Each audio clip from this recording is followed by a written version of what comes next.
Bismillahirrahmanirrahim. Assalamualaikum warahmatullahi wabarakatuh. Bismillahirrahmanirrahim. Bersyukur kepada Allah dengan mengucapkan Alhamdulillahirabbil alamin. Bersolawat kepada Rasulullah dengan mengucapkan Allahumma sholli ala Sayyidina Muhammad wa ala ali Sayyidina Muhammad. Alhamdulillahirabbil alamin.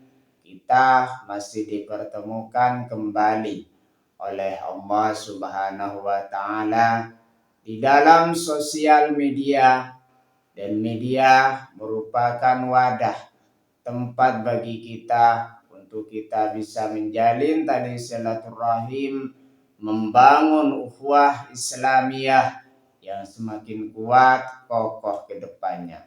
Semoga hidup kita selalu diberkahi oleh Allah Subhanahu wa taala di dunia dan juga di akhirat. Amin ya rabbal alamin.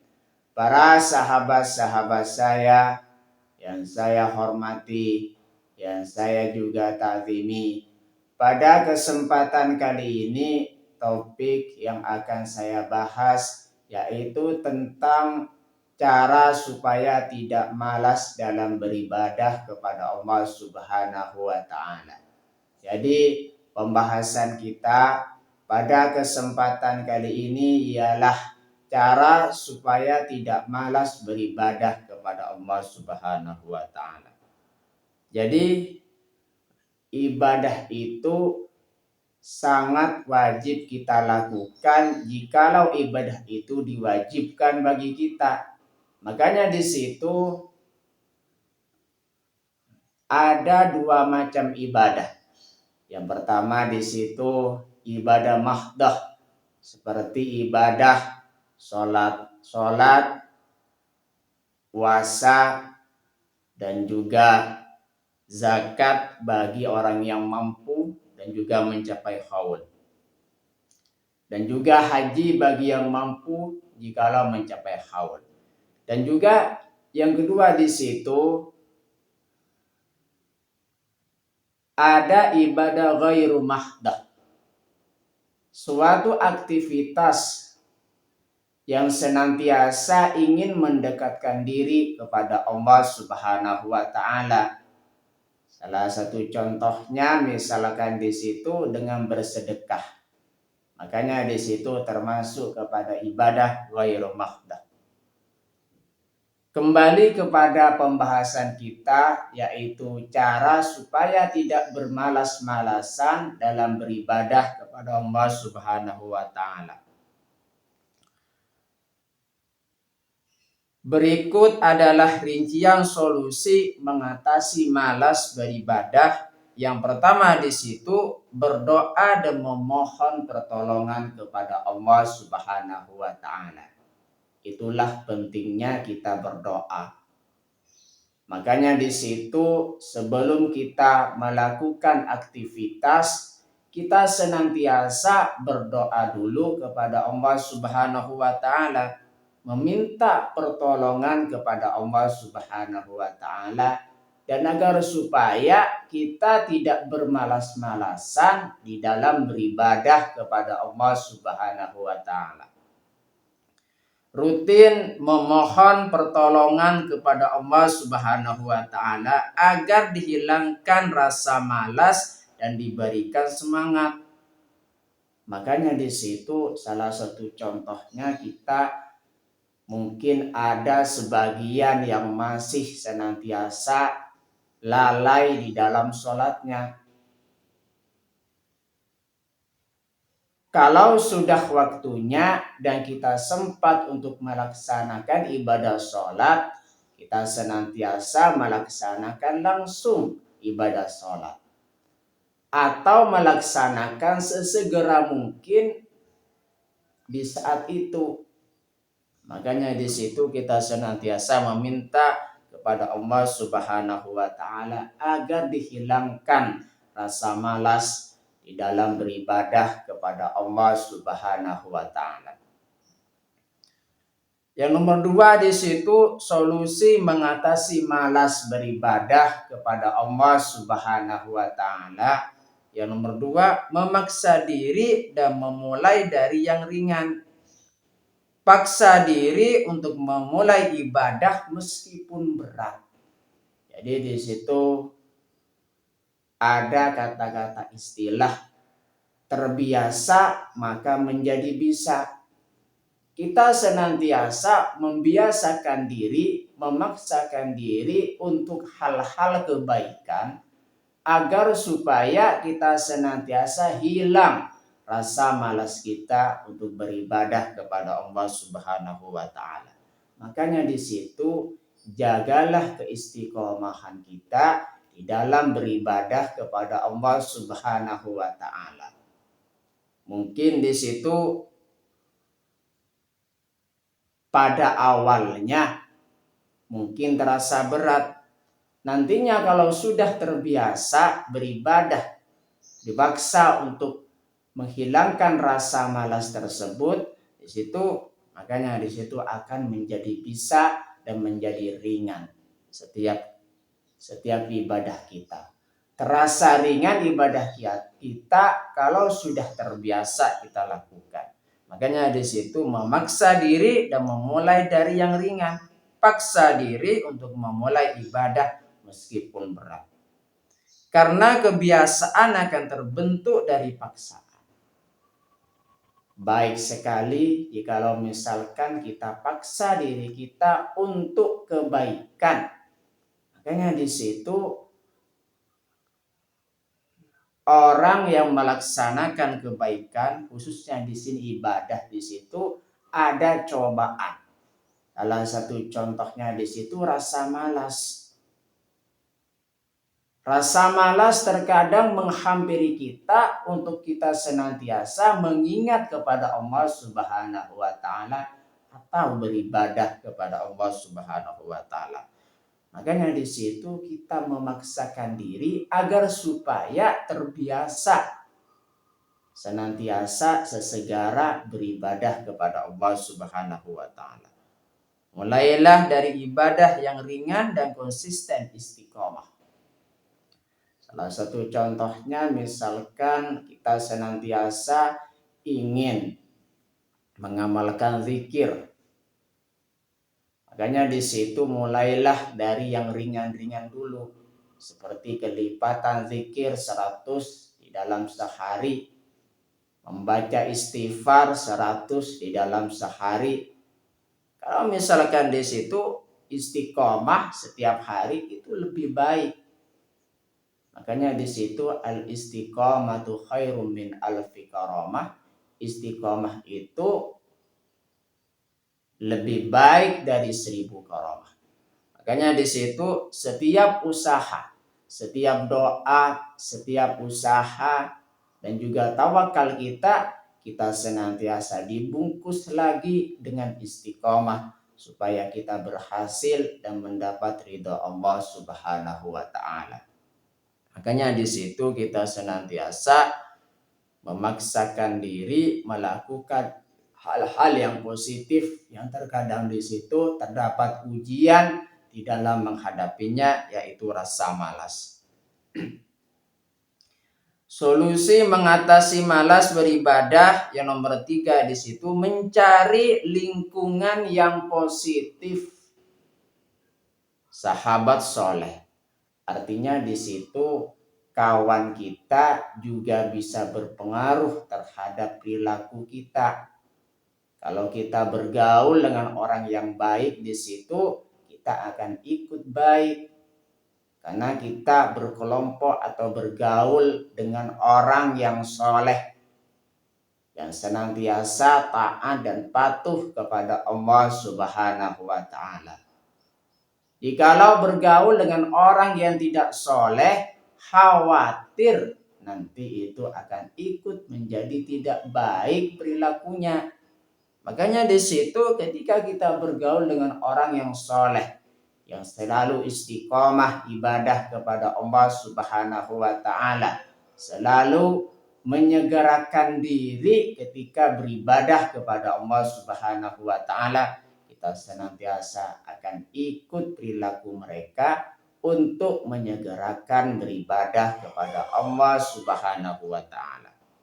Berteman dengan orang-orang yang rajin ibadah akan memotivasi dan mengingatkan kita.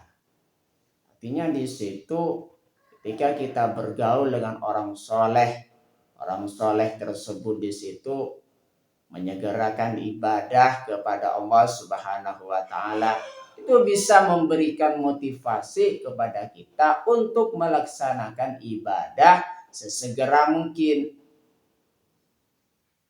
Solusi mengatasi malas beribadah kepada Allah Subhanahu wa Ta'ala yang nomor 4, mempelajari keutamaan ibadah. Pahami manfaat dan ganjaran dari ibadah yang dilakukan untuk meningkatkan motivasi. Artinya di situ ketika kita melaksanakan ibadah atau melakukan ibadah, kita senantiasa tahu manfaatnya atau keutamaan orang yang melakukan ibadah tersebut. Salah satu contohnya kita di situ melaksanakan atau mendirikan sholat, khususnya di sini sholat yang 5 waktu. Makanya Rasulullah SAW di situ bersabda, amalan yang pertama kali dihisab nanti di akhirat yaitu sholat kita. Makanya di sini kita senantiasa memotivasi diri untuk beribadah, mendirikan sholat, karena pentingnya sholat di dalam hidup kita. Nantinya amalan yang akan dihisab pertama kali yaitu sholat kita. Yang nomor 2 di situ kita senantiasa harus selalu ingat pesan Rasulullah, sabdanya Rasulullah SAW terhadap kita semua. Rasulullah SAW pernah bersabda yang berkaitan dengan sholat.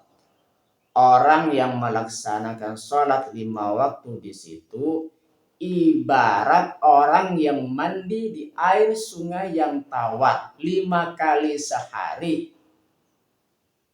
Kalau misalkan sudah mandi 5 kali sehari di situ, apakah masih ada kotor yang tersisa di badan kita?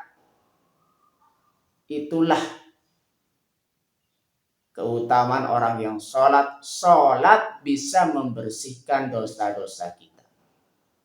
Makanya di situ jikalau orang sholat sudah 5 waktu, 5 kali dalam sehari, apakah masih ada tersisa dosa? Nah, makanya di situ ya, sholat di situ bisa menghapus dosa kita, ibaratnya seperti orang yang mandi 5 kali sehari di air sungai yang tawar. Itulah sabdanya Rasulullah SAW, perumpamaan bagi orang yang sholat. Sholat bisa menghapus dosa-dosa kita. Makanya di situ kita senantiasa harus tahu dulu tentang keutamaan ibadah yang kita lakukan agar memotivasi diri kita untuk senantiasa tidak bermalas-malasan di dalam beribadah kepada Allah Subhanahu wa Ta'ala. Solusi mengatasi malas beribadah kepada Allah Subhanahu wa Ta'ala, hindari nanti saja. Hindari kata-kata nanti saja atau disebut juga dengan taswif. Segera kerjakan ibadah saat waktunya tiba tanpa menunda-nunda. Artinya di sini kita senantiasa menghilangkan kata-kata hindari kata-kata nanti saja. Makanya kalau urusan ibadah lakukan sesegera mungkin. Karena umur tidak ada yang tahu.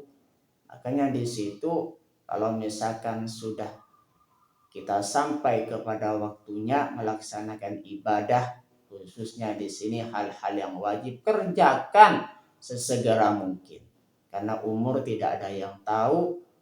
Kalau misalkan kita melalaikan ibadah kepada Allah Subhanahu wa taala, sedangkan ajal kita sudah sampai, yang ada di dalam diri kita di situ penyesalan karena sudah melalaikan ibadah kepada Allah Subhanahu wa taala. Makanya di situ hindari kata-kata hindari nanti saja. Hindari kata-kata nanti saja. Hapus kata-kata nanti saja dalam urusan beribadah kepada Allah Subhanahu wa taala. Lakukan sesegera mungkin ibadah kita kepada Allah Subhanahu wa taala. Solusi mengatasi malas beribadah kepada Allah Subhanahu wa taala yang selanjutnya di situ mengingat kematian dan tujuan hidup. Mengingat kematian dapat memicu semangat untuk mempersiapkan diri dengan beramal soleh. Artinya di situ dengan kita mengingat kematian bisa memberikan motivasi kepada kita agar supaya kita senantiasa menyegerakan ibadah kita kepada Allah Subhanahu wa taala dan tidak bermalas-malasan di dalam beribadah kepada Allah Subhanahu wa taala. Kullu nafsin dha'iqatul maut. Setiap yang bernafas di situ pasti akan mati.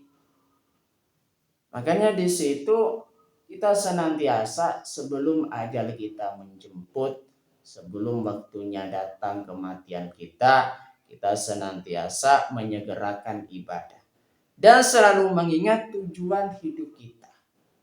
Tujuan hidup kita, hidup di dunia ini, di situ di dunia adalah perjalanan untuk menuju ke kehidupan akhirat. Orang yang hidup di dunia di situ mencari bekal di akhirat. Dunia bukan kehidupan akhir kita, melainkan dunia di sini perjalanan untuk menuju kepada kehidupan akhirat. Makanya di situ mengingat kematian dan tujuan hidup kita senantiasa akan memberikan semangat di dalam beribadah kepada Allah Subhanahu wa taala. Dan juga di situ menjadi solusi mengatasi malas beribadah kepada Allah Subhanahu wa taala. Karena seseorang sudah mengingat kematian dan juga tujuan hidup kita, hidup di dunia ini, makanya di situ senantiasa akan membuang rasa malas di dalam diri kita untuk beribadah kepada Allah Subhanahu wa taala. Solusi mengatasi ibadah kepada Allah, solusi mengatasi malas beribadah kepada Allah Subhanahu wa taala. Yang selanjutnya mengatur jadwal. Buat jadwal harian untuk ibadah agar lebih teratur. Artinya di situ kita senantiasa mengatur jadwal program-program ibadah atau serangkaian ibadah yang akan kita laksanakan supaya ibadah kita yang kita lakukan di situ teratur dan istiqomah. Contohnya di situ buatlah jadwal atau janji untuk diri kita sendiri agar supaya menyegerakan ibadah kita kepada Allah Subhanahu wa taala. Contohnya di situ membuat jadwal atau program melakukan ibadah sesegera mungkin, mendirikan sholat tepat pada waktunya. Dan juga di situ senantiasa mengatur jadwal, membuat program, misalkan membaca zikir astagfirullah itu 100 kali sehari pada waktu pagi.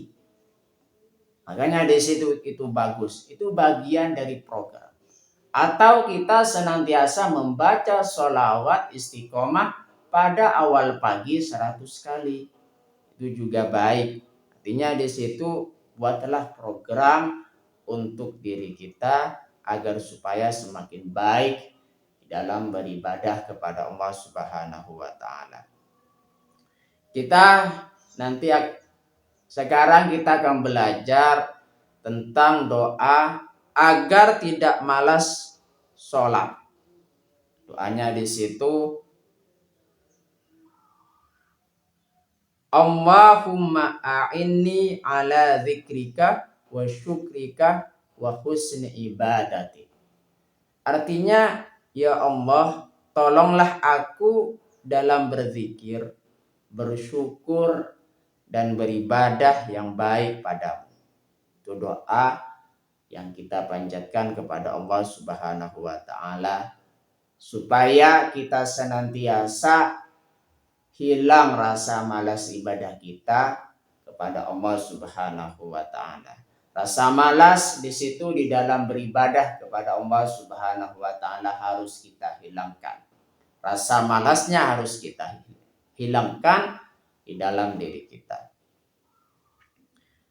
Terima kasih saya sampaikan kepada kalian semua yang sudah berpartisipasi di dalam channel saya. Semoga menjadi perantara kita semakin dekat kepada Allah Subhanahu wa Ta'ala, dekat juga kepada para rasulnya.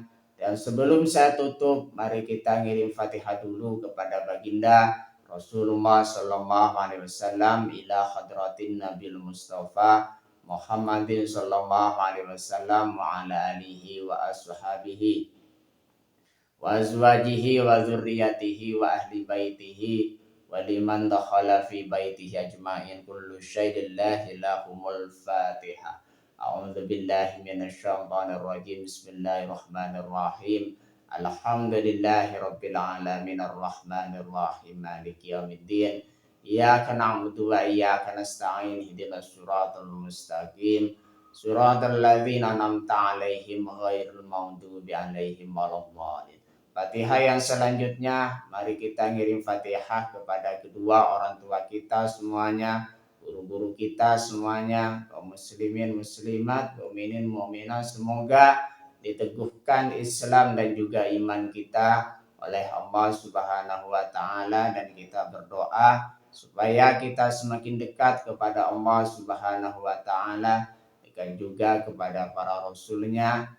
Semoga dipermudah setiap urusan-urusan kita oleh Allah Subhanahu wa Ta'ala. Amin ya rabbal alamin. Al-Fatihah. A'udzubillahi minasyaitonir rajim. Bismillahirrahmanirrahim. Alhamdulillahi rabbil alamin arrahmanir rahim maliki yaumiddin. Iyyaka na'budu wa iyyaka nasta'in ihdinas siratal mustaqim.